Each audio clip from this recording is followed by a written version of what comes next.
Welcome to the Deep Dive.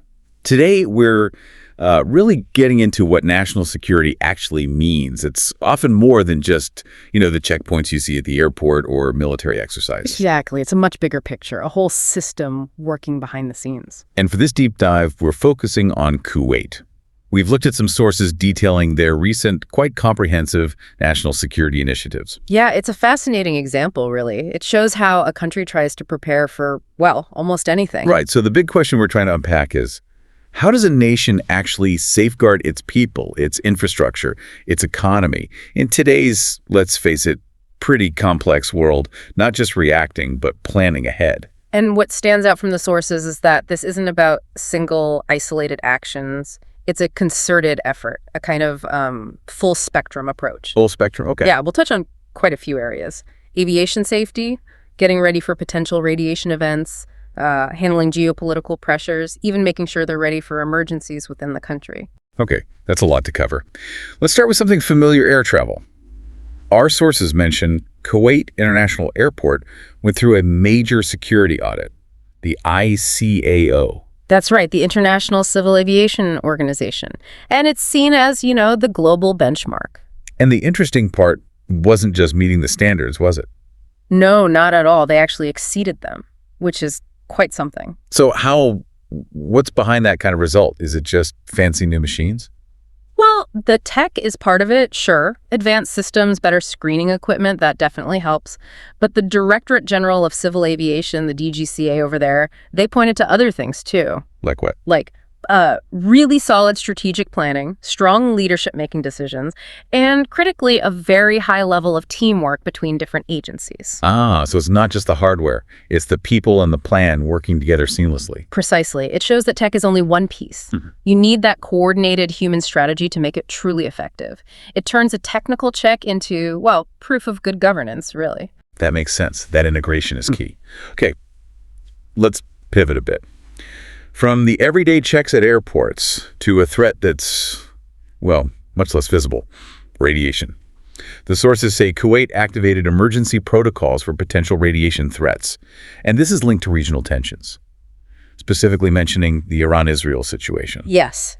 The information points clearly in that direction.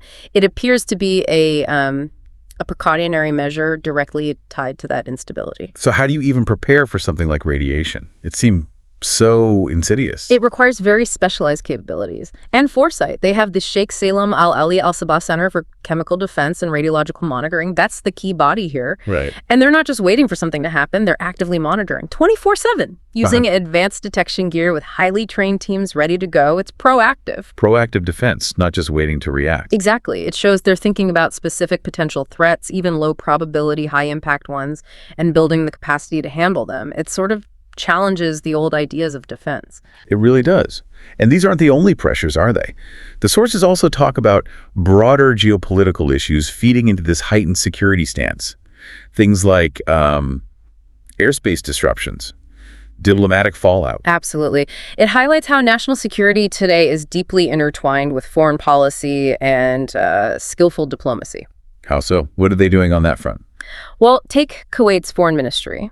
They issued advisories for their citizens abroad, telling them to come home if possible. That's projecting protection beyond borders. Okay, practical steps. And then there's the Gulf Cooperation Council, the GCC. Kuwait chairs it currently. They've been quite vocal condemning aggressive actions in the region, pushing for nuclear safety, calling for diplomatic talks. So using their regional influence as well. Right. It shows a nation using not just its physical defenses, but also its diplomatic weight and alliances as tools to manage these external pressures, to try and maintain stability. That's a really interesting dimension: security through diplomacy. And underpinning all of this, presumably, is readiness at home. Internal readiness. It's one thing to watch the borders or the region, but what about handling emergencies within Kuwait itself, across all the important sectors? That's fundamental. It gets to the core of national resilience. Can the country take a hit and keep functioning? And the sources suggest they're actively working on this. National Guard, civil defense. Yes, very actively, conducting readiness assessments. And these aren't just paper exercises. They're looking hard at critical areas: energy supplies, the health system, water, communications, the essential. Making sure the basics are covered. Exactly. The reports mention rapid response teams are basically on call, ready to deploy. And there's been a real push to strengthen coordination between the military side and the civilian agencies. So military-civilian cooperation is being boosted. Significantly, it creates this robust internal framework designed to handle a whole range of possible disruptions. The goal is always to keep essential services running and protect people, whatever happens. It really underlines that national security, at its heart, is about ensuring society itself can continue to function smoothly and safely. That's it, fundamentally. Stability and continuity. Wow. Okay, so stepping back, this deep dive into Kuwait really paints a picture of what comprehensive national security looks like in practice. It definitely goes way beyond those initial thoughts about airports and borders we started with. Much further. We've touched on quite a bit. That impressive airport security, exceeding ICAO standards, thanks to the tech, but also the planning, leadership, and that vital teamwork. Then the readiness for less conventional threats, like radiation, driven by regional instability and managed by that specialized monitoring center with its advanced tools. There's a proactive element there. Absolutely. And also how they're navigating the wider geopolitical storms, the airspace issues, the diplomatic moves by the foreign ministry, the role of the GCC under their chairmanship, calling for calm and safety. It's using all the levers available. And finally, grounding it all is that internal readiness. Those assessments by the National Guard and civil defense across critical sectors like energy and health, with response teams ready and better military-civilian coordination.